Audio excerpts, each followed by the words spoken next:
those of you who are going into any sort of physical therapy work, your work is very important. This is a book about how to get out of pain without drugs. The leading cause of deaths for Americans under the age of 50 is now drug overdose. So what you're doing to teach people how to get out of pain naturally is incredibly important. Okay? Now, I myself, I'm going to be 60 years old in March, so I'm a lady feel. But I'm not on any drugs and I'm not in any pain. Okay. So, Tim, so first of all, tell us where you're in pain. Just all over. Okay, you're in pain all over. Okay. And any particular areas all over? Mostly on my neck. Mostly on your neck. Okay, now, all right, so, and is it okay if we all look at you? Yeah, I don't mind. Okay, all right, so big picture, when you're wanting to help someone, and, you know, you all are new to this, so this is a mindset, it's a way of thinking. Because if I'm looking at someone, people will, big picture, I'll tell you about my career. I work out of my house. My dog works with me. I have an organic garden. I have like the life that everybody wants, okay? But in order to have the life that you want, you have to become really good at things, okay? When you become really good at things, you can call the shots. So people come to me, they've been in pain for years, they've been to physical therapists for weeks on end, and they're still in pain, and I figure out what's wrong with them. I give them, one of the things I do is I give them exercises to get out of pain, and then, you know, they walk out of pain, and I've had people cry because they've been in pain for like 2 years, and, you know, they didn't even know it was possible to be pain-free. Okay, so it's mostly in your neck, and can you point, just so we know? Right there. Okay. Of course, Okay, good. Now, does anybody in here know those muscles? Know your muscles? Raise your hand if you know your muscles. It's okay if you don't, because I don't know what you know, what you don't know. Okay, so turn around. Okay, so or actually right here. So this right here is the origin of the levator scapulae muscles. Okay, do you all know what the levator scapulae muscles are? Mm-hmm. Several of you nod your head. Okay, so they are going to originate right here, and then they go right there. All right, so turn back around. All right, now, so first you stand there like you're usually standing. All right, now, so one of the things that when you're analyzing the body, any place there's an imbalance in the body, there's a possibility of pain, right? Okay, so what I want you to do is just look at him, and I'm going to stand in front of you. And he's standing against the white wall, and I want you to look at his shoulders. Okay, look at his shoulders. Okay, and again, I'm standing in behind him. Are his shoulders even? No? Okay, what's your name? Your name? What is it? Rhea. Rhea. Okay, so what shoulder is higher? Okay, which is? Right. His right shoulder's a little bit higher, which means this is lower. Right? Okay, good. What else do you notice about it? Anything else? Anything else other than his shoulders? And it's okay, you're just looking. Yes? Can we have him like turn face that way? Yeah, we're going to do that in a moment. Oh, sorry. That's okay, good. So just notice what you can see right here. All right? I'll tell you what I see when I'm looking at him right here, and I'm gonna exaggerate so you can see it. What I see is that his chest is coming forward. Can you see that? Can you see how his chest is coming forward? Maybe it's going to be a little bit more obvious, but okay. But Rhea noticed that his right shoulder is higher than his left. Can you all see that? Mm-hmm. It's slight, all right? But here's what you need to understand is any place there's an imbalance, there's a possibility that that person could be in pain, okay? Now, Tim, if you'll stand that way, just rotate 90 degrees. Okay, now, okay, what do you notice now? Okay, and you asked me, what was your name back there? I'm Nick. Nick, okay, so now what do you see? I was asking him to turn that way so I could see if he had forward head posture. Yes. Okay, and what do you notice? It's like, it's not exaggerated, but I think it's like, Okay. So one of the things that we know is that every inch forward your head adds 10 pounds of pressure onto your neck. Now the thing to understand about your neck is that your neck is just attached to the rest of you, right?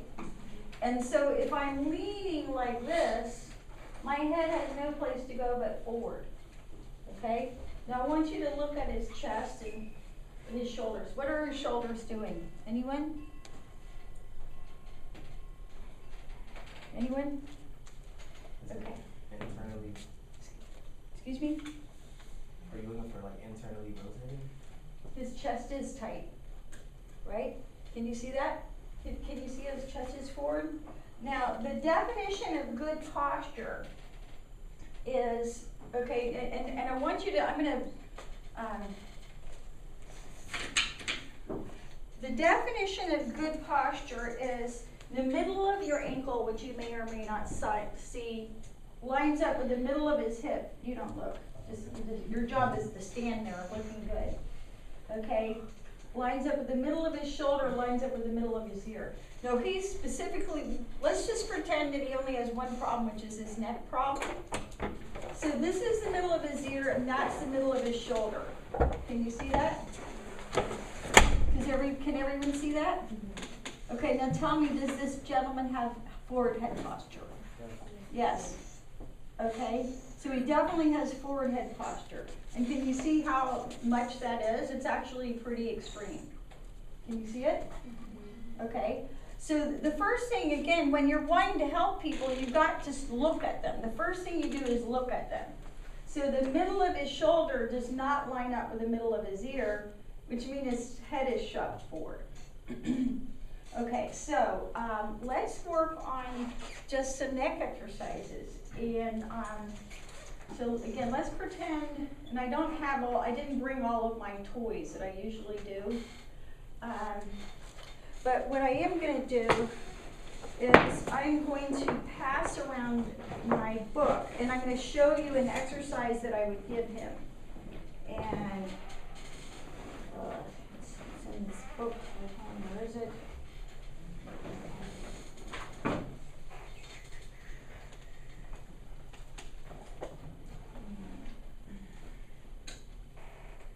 Bear with me.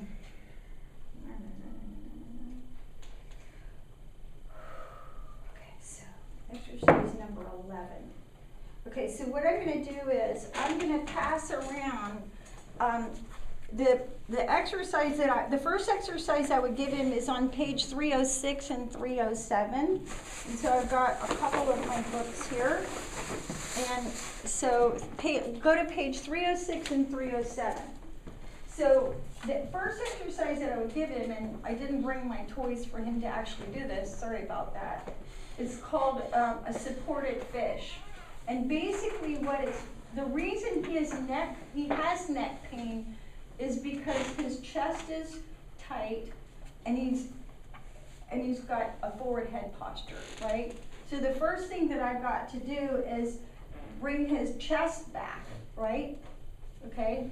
So now, does anybody know what reciprocal inhibition is? Anybody know what that is?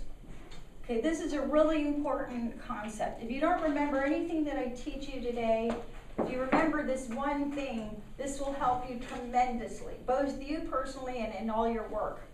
So reciprocal inhibition is that when one side of the body tightens up, the other side of the body has to lengthen. So if I'm doing a bicep curl, my triceps lengthen, correct? Right? So everybody just make a bicep curl, okay? Okay, and tighten that. And can you see how when you tighten one side, the other side of your body relaxes, right? So if I'm going to help him, the first thing I've got to do is open his chest, right? Okay? It's really hot. Okay, you can take your jacket off. I only have a tank. Okay, it's okay. You can take your jacket off. Plus, you're up here in the hot seat. All right. So again, I don't have my toys to do that, but one of the things that I can do is we can do a chest stretch for him. Okay, so what I'm going to do is there a door stop? Okay, get it. Let's have a door stop. And okay, so first thing I'm going to do, in order to correct his neck pain, so those of you who know muscles, his levator scapulae muscles are out of balance. Okay, and but so if we look at him, can you see how his chest muscles are too tight? Can you see it? Okay, so his chest is tight. So everybody go like this. Okay, and can you feel how when your chest tightens up, your upper back kind of rounds like a hood? Can you feel it? All right, so the first thing I got to do to correct his neck pain is I've got to open his chest. All right, so Tim, come with me. Tim.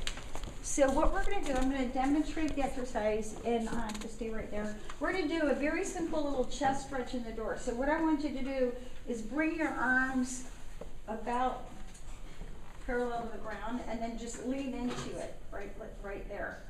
Okay, so come over here, and I'm going to have you do that for about a minute. Okay, not like that. Have the elbows on the door stop, on the door frame, and then lean into it. Okay, so I'm going to have him hold the stretch for at least a minute. Why 1 minute? When you're doing corrective work, you have to hold the stretches long enough for the muscles to reset. If you only stretch for about 5 breaths, you're not going to get enough of a shift. So for him to be permanently like this in his head forward, that tells me that he's overdeveloped these muscles. Now I'm going to ask you some questions. So do you work out in the gym a lot? I haven't, but yes, I do. Okay, you do. And how often do you go to the gym? It used to be every day, maybe like 3 times a week or something. Okay, now you're only going 3 times a week, but that's pretty good, right? Exercising. And when you work out in the gym, do you do a lot of chest exercises? No. Okay, what do you do when you work out in the gym? I run up the stairs. Okay, you run up the stairs. That's good. All right. Now, the reason that I asked is that a lot of guys, when they go into the gym, they do a lot of chest work, and they don't balance it with enough back work. Okay, so come out of it, and then lower the arms down, and then go back over to where you were. All right, and how did that chest stretch feel? Felt good? Now, can you see how his arms are internally rotated this way? And those of you who are looking at the book that's passing around, the exercise that I would have him do, and again, once you've looked at it, pass it on. It's a supported fish that places the body in this position so that when he comes back up, he's more upright, okay? Now, I'm going to give him another exercise for his neck. So the first thing I did was stretch his chest. So just the first question I asked is just any difference in your neck pain? Okay, just listen to me. You said it feels what? Less tight. So just doing that one exercise, it felt less tight. All right, so let me show you his next exercise. So this is an exercise that's going to correct forward head posture. So Tim, come and watch me. So what I'm going to do is, first I'm going to start by standing against the wall. I'm going to get my shoulders back all the way against the wall. I'm going to press my shoulders back against the wall. And can you see how my heels are on the wall? Okay, now I'm going to bring the one heel, it's heel toe, and then I'm going to have my feet shoulder width apart. I'm going to get the back of my head only on the wall. I'm going to put the thumb, my chin 1/5 distance from my sternum, and when I'm here, I'm going to roll my shoulders back. Okay, and you're going to be there for 90 seconds. Now when you're done, I want you to bend the knees and then come out, and then when you're here, and can you see how, even doing that momentarily, can you see how my head is on straight? Can you see it? Can you see how my head is in greater alignment? Can you see it? Yeah. Okay, so Tim, come over there, and I want you to stand with your feet against the wall. Now, just standing there, can you see how his chest is rolled forward? And it's hard for him to get his shoulders all the way back, right? So pressing your shoulders back into the imaginary wall. All right, now bring your right foot. So, yeah, okay, now bring the other foot parallel, hip width apart. Okay, good. Now, get your body away from the wall, everything against the wall except for the back of your head. Now, I want you to make a fist, and I want you to bring your chin 1 fist distance from the sternum. Now, this is an exercise to correct forward head posture, and I'm going to have him be there for 90 seconds. All right, so I want you to drop the hand there. Drop the hand. Okay, now while you're there, I want you to just roll the shoulders back. Now this exercise, even though it looks like he's just leaning against the wall, it's actually a pretty hard exercise, isn't it? Okay. All right, it's hard, it's way harder than it looks. So what do you feel is working? Just putting, I don't know. Okay, so press the shoulders back, Yeah. keeping the chin, I want you to drop the chin a little bit. Okay, and a lot of people, I ask them to stand up straight and they just do like this. They're like this. Okay, what you need to do is bring your shoulders back, and again, keeping your chin 1 fist distance from the sternum. Okay, good. Now drop the arm there. Okay, so you've got about 42 seconds to go. Now I want you to keep breathing. Now, Tim, when you're done, what I'm going to have you do is you're going to bend your knees, and then you're going to pull away from the wall, and I'm going to have you walk around up here to where we can look at you. You're doing a great job, by the way. It's tough to have everybody look at you. Oh, it's just really hot. It's really hot. I know, it was like cold a couple of years ago. So, okay, you've got about 10 seconds. So when you pull away from the wall, I don't want you to go back into your forward head posture. I want you to keep your head back. All right, you're almost there. 2 and 1. All right, now I want you to soften your knees, bend your knees, and then just pull away from the wall. Now stand up straight. Now turn sideways. Okay, now everybody just look at him. Okay, just look at him. And even though the middle of his ear is still not lined up with the middle of the shoulder, can you see how there's been some improvement? Can everybody see that? Now I want you to keep your head on straight. Now walk forward. Just walk forward. Okay, keep walking. Now what does your neck feel like now? It was light. It feels light. Keep walking. Keep walking. Okay, and then walk back. All right, now when I'm working with people to get them out of pain, one of the things I do is I'll give them an exercise, and then I have them walk around. And part of what the walking does, it helps their body to integrate the change, and it also helps them to consciously realize what just happened, so they can make a difference. Oh, and my chest is here, and my head is here, and my neck hurts. And then when I get my head on straight, it doesn't hurt so much. All right, so your head is on straight, or stand sideways, and your head is on, we're getting your head on straight this morning. Okay? All right, now, so any difference in the neck pain? A lot less. Okay, a lot less. Like how much less? 25%, 50%? Probably more than 25. Okay, more than 25%. So we've done 2 exercises, and his neck pain is 25% less. Okay? Now, I want you to come stand this way. Stand this way. And is there any chair, like all the, okay, let's have a chair here. Okay, and all right, now the next thing we've got to do is we have to turn sideways here, is we need to, so Rhea, right? Notice that there was a difference between the right and left shoulder. Okay, now I'm gonna exaggerate. So everybody just sitting there, raise your right shoulder and bring your left shoulder down. Okay, and then just notice what that does to your neck, right? It throws everything out. So the next thing we've got to do is correct this imbalance between the levator scapulae. Now to get to this is a little bit specific, so I'm going to demonstrate it first. And so I'm going to demonstrate it this way. So to get to the, and I want you to watch. Okay, look at me. So in order to get to the levator scapulae, these muscles originate under the lip of your skull, and then they attach to the top of your scapula. So watch first, and then we can all do this. I'm going to take my right hand. I'm going to keep my chin over the center of my sternum. This is my sternum. I'm going to take my right hand behind my left ear, and I'm going to hook my fingers right here. Okay, so I'm going to turn my head. I'm going to turn my head 45 degrees to the side. I'm going to drop the chin to my chest. So I'm going to bring, starting with my head over the center of my sternum, I'm going to bring my head 45 degrees to the right. I'm going to drop the chin to the chest, and then I'm going to take my right hand under the lip of my skull, and I'm going to gently pull like that. And it's going to feel really super good right there. All right, now we're all going to do this in a moment, but let's first do it on Tim. So I want you to sit right here.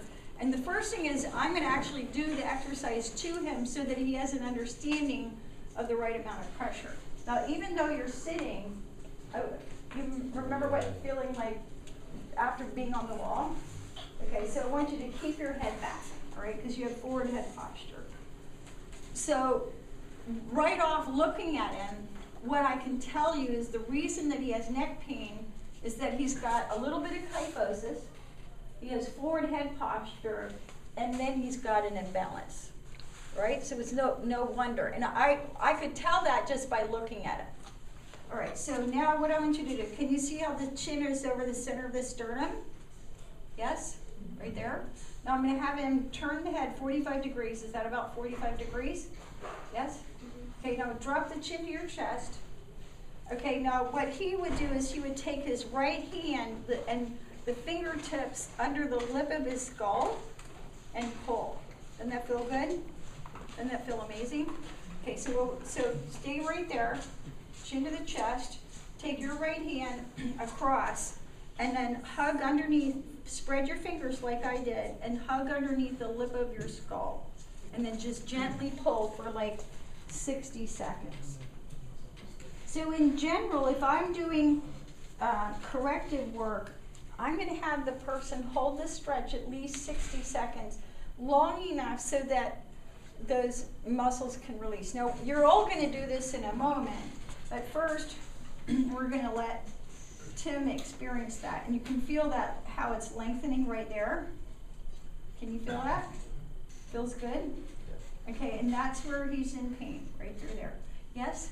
So if it's his right side that's tight, Yes. wouldn't that be the side you would want to stretch, not the side that's already stretched Great out? question. Yes. No. Yes. Okay. That's a great question. Absolutely, because it's the right side tied left. I mean, he's basically like, he's like this, right? But for right now, I'm teaching him here, so we're going to be here. And the answer is yes. But because he's got forward head posture, his levator scapulae muscles are going to just be too tight, period. They're both going to be too tight. Okay, now release it. Okay, now I want you to, bring your feet a little bit more forward. Sit up as straight as possible. Now I want you to work on getting the middle of your shoulder over the middle of your ear. Okay, or the middle of your ear over the middle of the shoulder. Okay, you feel that? Okay, and how's your neck feel now? A lot better. Okay, now, and what was your name? Greg. Greg. So Greg correctly realized that this is going to be the tighter side, right? Because anything that's a muscle that's shorter than a muscle that's longer, this is going to be the tighter side. Do you all understand? All right, now we're going to do the other side. So I want you to rotate your head 45 degrees, drop the chin down. Okay, and again, what it's going to feel like, can you feel how I'm grabbing under the lip of the skull? Feels super good, doesn't it? Okay, now take that left hand, grab underneath, spread the fingers, and gently pull. Okay. So when I'm working with people, although I may know hundreds of exercises, I want to give them the few critical exercises that will make the most difference, because most of us are busy and have a lot to do. I don't know how about you all. And so if I can give him a few exercises that are gonna make a tremendous difference in a hurry, then it's more likely that he's gonna do them. You have a question? Yeah. For the tighter side, do you usually let them hold it for a longer period of time, or do you have them do an extra set? You are so smart. What was your name again? I'm Nick. Nick. And the answer is yes. Absolutely. Because this muscle that's chronically tight, I mean, we'll talk to him about why that's tight. You know, a lot of times in the old days, because I'm older than you guys, we used to get on the phone like this, you know, and a lot of people would have phone problems, you know, shoulder problems for that. So we'll ask him, okay, now release it, okay? Now get up, walk around, okay? And as you're walking around, just pull the shoulders back and tell me how your neck feels. Keep walking, keep breathing. How's your neck feel? It's a lot better. A lot better, okay. 30%, 50%? Before I walked in here, a lot better. Okay, so how much better would you say? Probably more than 50%. More than 50% better. Okay, so we gave him 3 exercises, a minute on the door, 90 seconds correcting the forward head posture, and then just for the sake of argument, because I knew that both the sides of the levator scapulae would be too tight, and to answer your question, yes, we would do more on that tighter side. We gave him basically, what did we do? About 4.5 minutes of exercises, and his neck pain is what? More than 50% better. So that's going to be his homework. Now, part of what I would do when I'm working with somebody in pain, I would talk to them about why they're in pain. So let me ask you a question. Do you ride a bike a lot? Okay, good. So what happens when people are riding a bike? Okay, and I love biking. Biking is a lot of fun, but it is not possible to have good posture over a bike. So if you're a biker, if you're a cyclist, or if you're working with cyclists, part of what you have to do, once they've been riding their bike for hours and hours like this, you have to help them get back into better posture. So do you bike to school? Oh, no. Okay, when do you bike? Just exercising. Just exercising. But do you understand how by Yeah, the machine is always putting me forward. putting you forward? Okay. So what I would do is I would do these exercises after you've been on the bike, right? Okay. And here's another thing. I'm 5'4", and one of the common neck problems that us shorter people do, and 5'4" is not that short, is we go like this. And then the tall people, is anybody in here over 6 feet tall? Anyone? Okay. How tall are you? 6'5". 6'5", and what's your name? David. David? Will you come down here? Do you mind? Okay, so what the tall people do is they go down like this, looking at all of us little people. Okay, so let's look at David. So your body is like clay. So whatever you're doing all the time is how your body is gonna be. So stand sideways for us. Okay, look at his head. Look at what he just did. Can you see it? Right?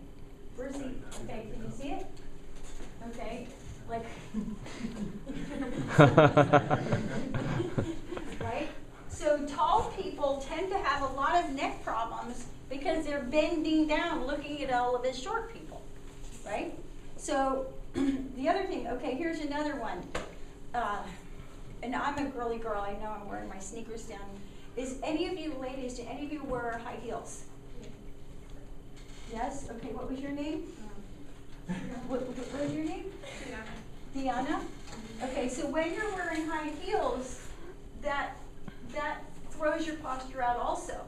It makes your butt stick out and your head go forward, right?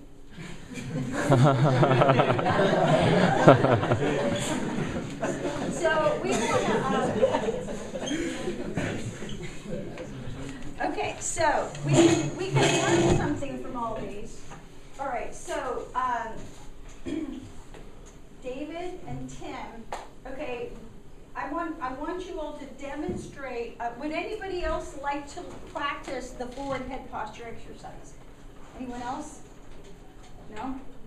Okay, so, all right, so you all come over here against these walls. Okay, one on this wall, not one on the other end. And I'm going to show you how to correct forward head posture. And the truth is, just about everybody has forward head posture. And if you're working with anybody who's got neck pain, there's about 110% chance they're going to have forward head posture. And if you think about all the things we do, riding the bike, studying, okay, looking over your computer. I'm an author. What do? My hobbies are beading, knitting, and writing. I'm like this, right? Okay, so everybody get your heels against the wall. Start getting your heels against the wall. Bring your arms out of your pockets. All right, now, and again, can you see, even with David, can you see how his chest is way forward? Can you see it? All right, now, everybody bring your right heel to touch your left heel, okay? And then bring your left foot parallel. All right, now get the back of your head on the wall. And then get your body away from the wall, only if your head is on the wall. And make a fist, okay? Make a fist and have your chin, okay? Now, I want you to straighten your legs. Straight, okay, no, start over. You gotta wait. Okay, and Tim's working on this exercise, okay? And yeah, only get the head on the wall. Good, now while you're here, drop the arms and then pull your shoulders back. So, just about everybody has forward head posture in this kind of society that we work on. And so the more that you can be upright and have the middle of your ear line up with the middle of the shoulder, the less neck and shoulder pain you have to have. Now, if you were a beginner and you weren't thinking this through, what a lot of people would do is just go through straight for a bunch of neck exercises. But if I'm here and then I just do a bunch of neck exercises, I'm not correcting the cause of the problem. Do you understand? So what you have to do is you have to get a person's head on straight first before you start correcting the neck imbalances. Does that all make sense? All right, and how's that feel for you? Feels good? All right. Okay, now I want you to soften your knees and then just pull away from the wall and walk forward and then walk around and then have everybody look at your head being on straighter, okay? Okay, good.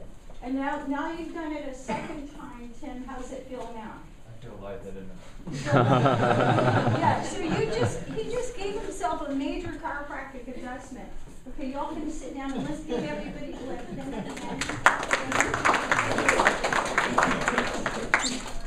All right, now the next thing I want to talk to him about is the problem with pain, and I'm going to talk about nutrition. Is it okay if I talk about nutrition? All right. So when we talked to Tim, he said that he hurt all over, right? Now, one of the things that we need to know is that anytime you have pain anywhere in your body, you have inflammation. And the next thing I'm going to teach you is extremely important. So whether you're in pain or if you know anybody in pain, raise your hand if you know anybody in pain. Right? Everybody. Okay, so this is really important because again, when the leading cause of death, like that means like your life is over, for Americans under the age of 50 is drug overdose, and this information is not widely understood, then we're basically creating a nation dependent on drugs to get out of pain when we're not learning how to take care of our body. So the first thing you need to know, can I write on the board, is anytime you have pain, that means you have inflammation. So what inflammation is like fire in the body. If you have any disease ending in itis, arthritis, colitis, anything like that, rheumatoid arthritis. Anybody know anybody with arthritis?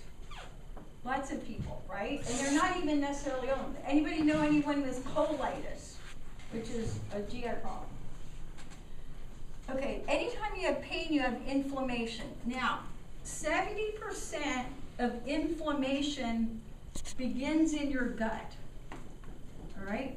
So what that means, bottom line, is that if I'm working with somebody in pain, one of the first things that I do is I work with them on their diet.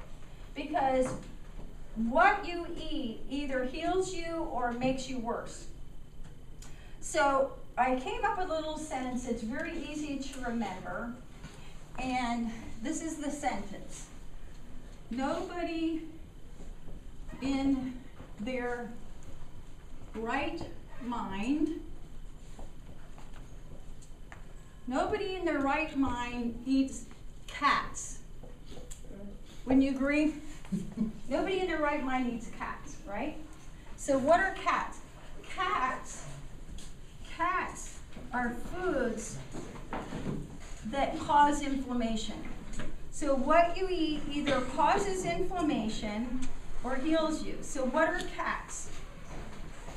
The first C in cat is caffeine. This is coffee.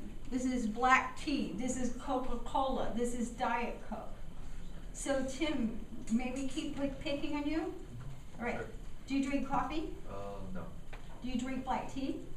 I don't think so. Do you drink Coca-Cola? I do drink a lot of Coke Zero. Okay, you drink a lot of Coke. So Coke and even Diet Coke, right? So how many do you drink per day? Probably, toned it down to 1 or 2 cans. Okay, 1 or 2 cans. But I haven't been drinking Coke maybe for a while though. Okay. Like a week though. For a week. That's all right, but you didn't know this. You haven't had this talk. All right, so when I'm working with somebody in pain, I teach them about cats. All right. Now the A is alcohol, beer, wine, vodka. All right. Okay, and how you doing on that? I'm actually allergic, so when I drink, I turn red. Okay. All right, now I'm going to point something out. When you drink, you turn red. When you drink alcohol, you turn red. And when people turn red, that's inflammation. Do you understand? Okay, has anybody ever seen anybody turn red? Okay, and what was your name in the back corner? Chris. Chris? Okay, who do you know turns red? My little brother. Little brother. And when does your little brother turn red? He was choking on something. Oh, he's okay.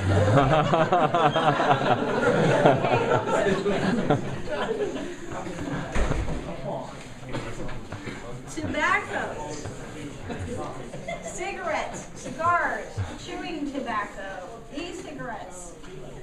Okay, so Tim, how do you do on tobacco? I don't smoke or I don't do any of that. Okay, good. All right. The S is sugar. Sugar is highly pro-inflammatory.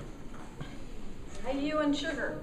If there's a box of cookies, I'll eat them. I'm just saying, I stay away from it, but if there is a box of cookies, I'll eat it. Okay.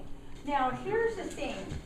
You know, when you're working with people, you know, I like to give people information because so many of the time when we talk to people about food, it's all about their weight, okay? But you can see me, okay? I'm going to be 60 in March. You can see me. I have a dress that I'm going to wear in December that I bought when I was 28 years old, okay? So I just eat healthy. I don't diet. So part of what it is teaching people how to eat in a way that improves their health. So sugar is highly pro-inflammatory.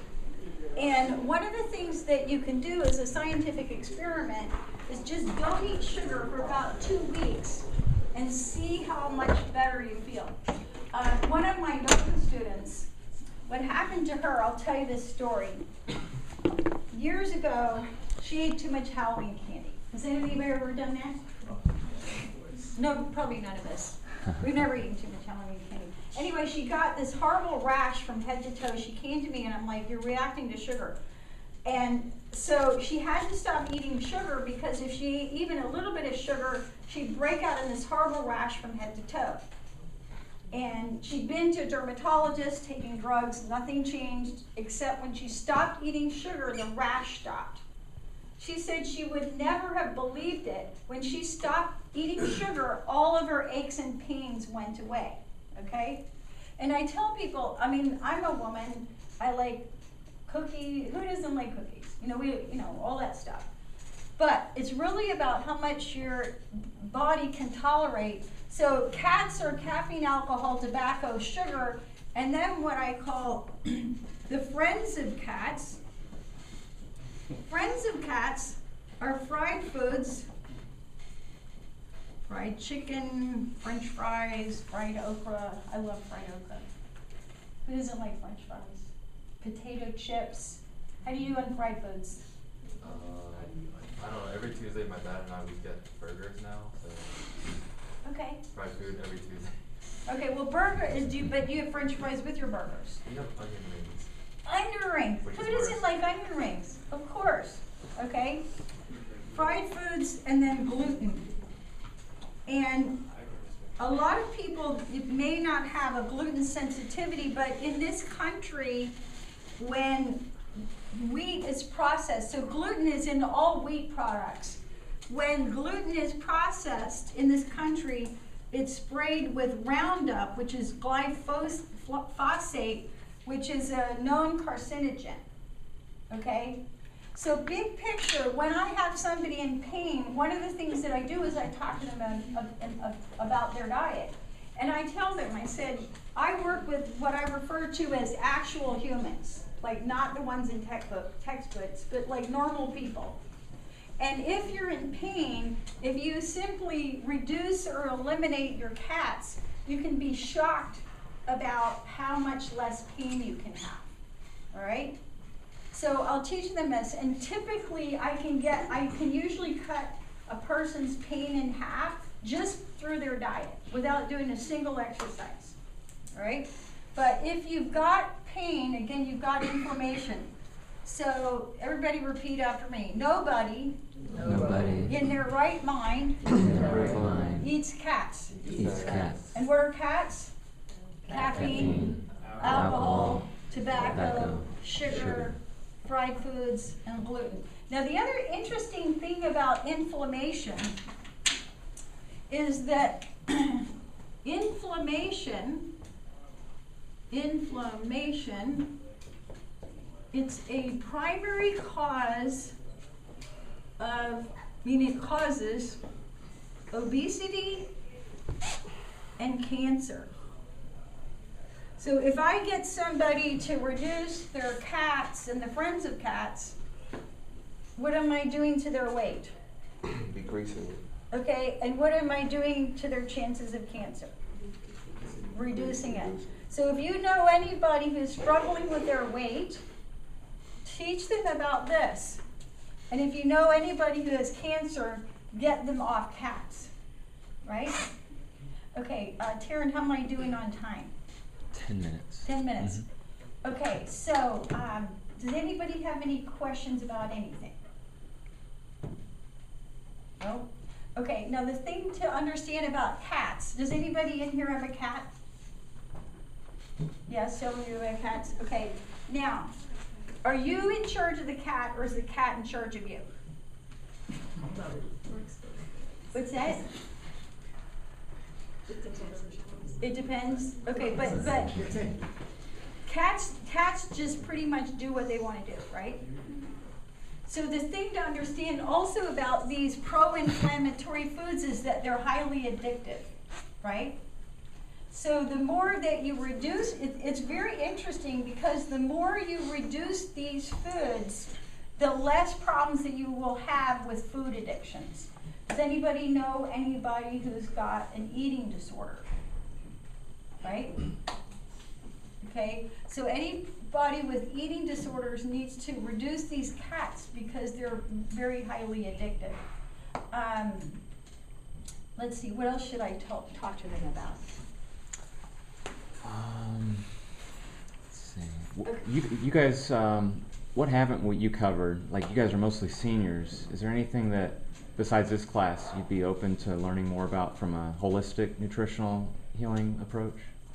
You said sugar continues, right? Is that including fruits? Also? That's a good question. And the answer would be no, because it's going to be different on the glycemic index. Does anybody know about the glycemic index? Okay. Yeah? All right, there's something about called the glycemic index, and it's about how quickly food is metabolized in your body. And you can look it up on the internet. But for example, white bread is metabolized very, very quickly versus berries, strawberries, blackberries, raspberries, blueberries are very low on the glycemic index, okay? So I would have someone eliminate corn syrup, which is found in all Coke products, and it's also in, all the fast foods and things like that.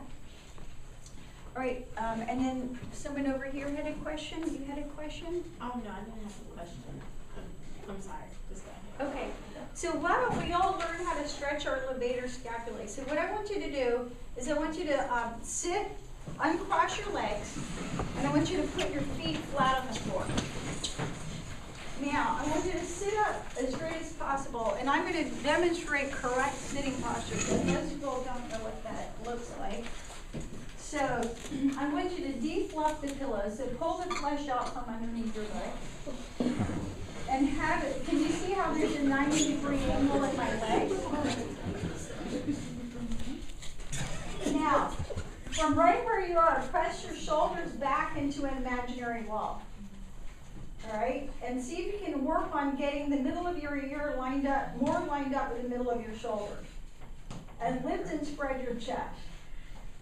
And then notice how you do that. As you're doing that, your lungs are expanded and it's easier to breathe, correct?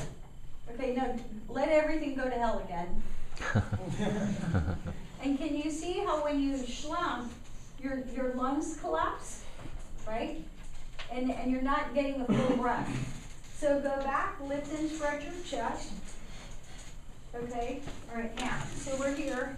So let's do a levator scapulae stretch, and this feels really, really good. All right, now from right where you are, this is the center of your sternum. Okay, this is your left side, correct? So I want you to turn your head 45 degrees to the left.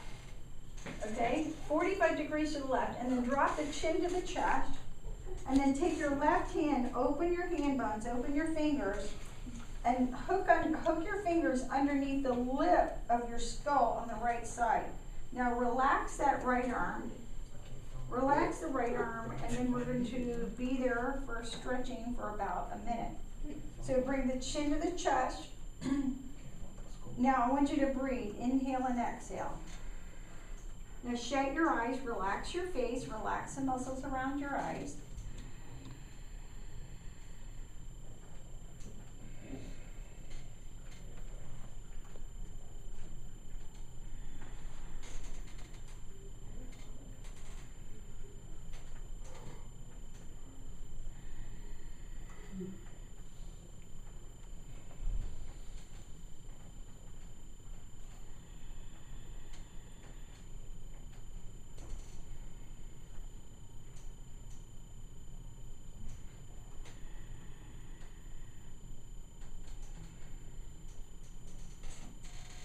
About 8 more seconds. Keep lifting and spreading your chest. Continue to breathe.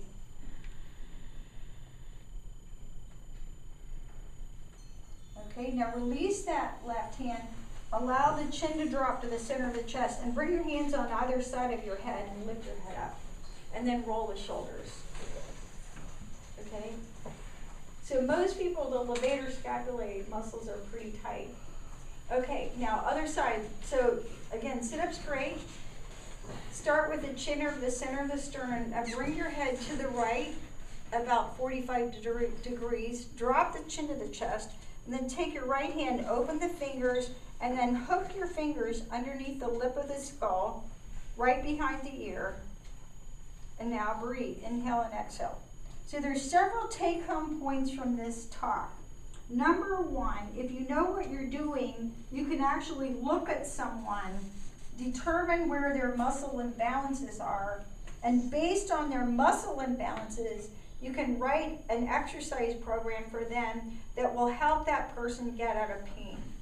And you basically help a person get out of pain by restoring their posture to normal. Does that all make sense? Okay, the second take-home message is that 70% of inflammation begins in your gut. So if you're working with anybody in pain and you want to help them stay off opioid drugs, which are highly addictive, opioid drugs lead to dementia, depression, anxiety, and death. So, and they're gateway drugs to things like heroin. Drop the arm, roll the chin down, now bring your hands on either side of the head and lift your head up, roll the shoulders. I have a very good friend whose daughter is a recovering heroin addict. And I asked him one time, I said, what are the statistics for how many people actually are managed to beat heroin? He said it's 1 out of 100. So again, everything that you all can do to help people heal themselves naturally, the better off you are. So you can look at somebody, determine their muscle imbalances, restore their posture, and then teach them how to eat to get out of pain. Oh, so I talked about what not to do. So what, if you want to feel better, what do you eat? There's 3 things that you can eat that are anti-inflammatory. Anti-inflammatory, there's several things that you can eat that help lower inflammation. So what helps get you out of inflammation? Anti-inflammatory foods. Anti-inflammatory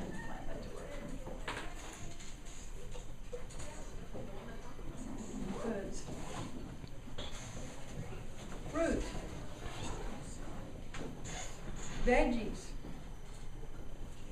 And distilled water. Has anybody ever heard of Alexander Graham Bell? Yeah. Okay, he invented the telephone. Alexander Graham Bell cured his own arthritis by drinking exclusively distilled water. Now, all water is good, right? We know that. But distilled water, what's different about it, it has almost no particles in it, so it pulls toxins out of your joints. Fruits, vegetables, distilled water. Those are things that the more that you drink and the more you eat those things, the lower your pain is going to be. Okay? So any further questions? Yes? 2 questions. What are your thoughts on alkaline water? And second question, what is your diet like? As far as, are you vegetarian, vegan, or? Great question. So alkaline water. The answer about alkaline water, I always careful to talk about what I know and what I don't know. I don't know about alkaline water, but my water bottle is here, and I drink a certain amount of distilled water every day. So I have a distilled water dispenser in my house. And again, if you have friends or clients who are in pain, or you know, your mom or your dad, get them to drink distilled water. You can buy it in gallon jugs at Walmart, at any grocery store, or you can get it delivered. There's a company called Fontis Water that's delivered. What is my diet like? I do eat meat. I've recovered from quite a few things myself. And one of the things about meat is that it has, all protein has amino acids. And although I'm in favor of eating a lot of fruits and vegetables, all your brain chemistry is made from amino acids. And one of the things that I do is I help people who are, again, depression, anxiety, all kinds of brain disorders, head injuries, and your brain chemistry is made from amino acids. And I've worked with a lot of vegetarians and vegans, and it is my professional opinion that it is not a long-term healthy solution because it depletes your brain chemistry. And even many people who've eaten meat for a long time, you can run lab tests and determine their amino acid levels. I have a client from Oklahoma. She's going to come see me this weekend, and she's had strokes. She was on the Michael Jackson cocktail of drugs. She was on so many drugs, it was like this long list. Her brain chemistry, we did a lab test on her brain chemistry and it's completely screwed up. So again, I do eat meat. I try and, when I eat meat, I try to eat really clean meat, antibiotic free. I like to shop at Trader Joe's. I used to shop at Whole Foods, but it's ridiculously expensive. I get a lot of organic food at Costco. One of the things that I do every day is I drink green juice every day.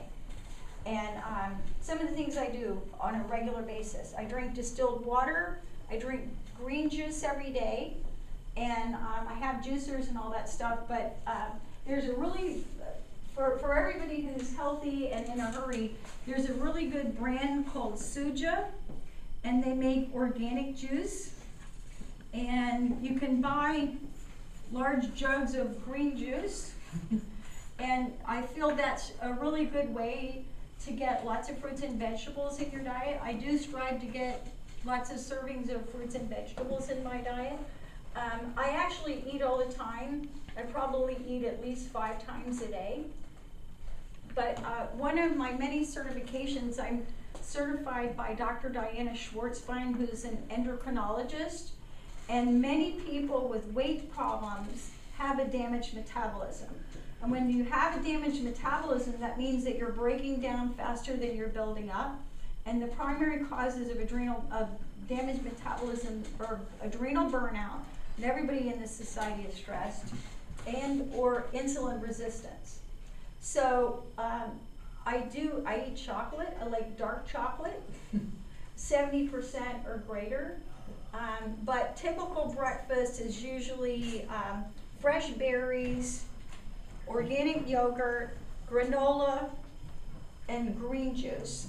And then my typical lunch is, because I work for myself, I'm in a hurry, I'll have gluten-free bread and goat cheese.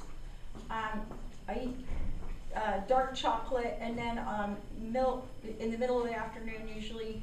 And then I'll have a dinner with meat and vegetables. Does that make sense? I love popcorn. Also, while we're talking about anti-inflammatory foods, one of the things that you really want to think about when you're trying to reduce the inflammation is you want to also eliminate the bad fats, since we're talking about that. So bad fats are going to be any sort of hydrogenated fats. So if you're eating any kind of fast food, it's going to have hydrogenated fats in it. And so what are the good fats that are anti-inflammatory? Coconut oil. Coconut oil is the only oil that will withstand high heat cooking. Do y'all know about coconut oil? Okay, coconut oil is antiviral and antibacterial. Last week I had a cold, I made vegetable soup. I got a big pan, threw a bunch of coconut oil in there. Potatoes, onions, carrots. In a crock pot, I put bone broth. Bone broth helps heal your bones. It's, again, antiviral, antibacterial. Big can of crushed tomatoes, tomato sauce. And then I added into the pan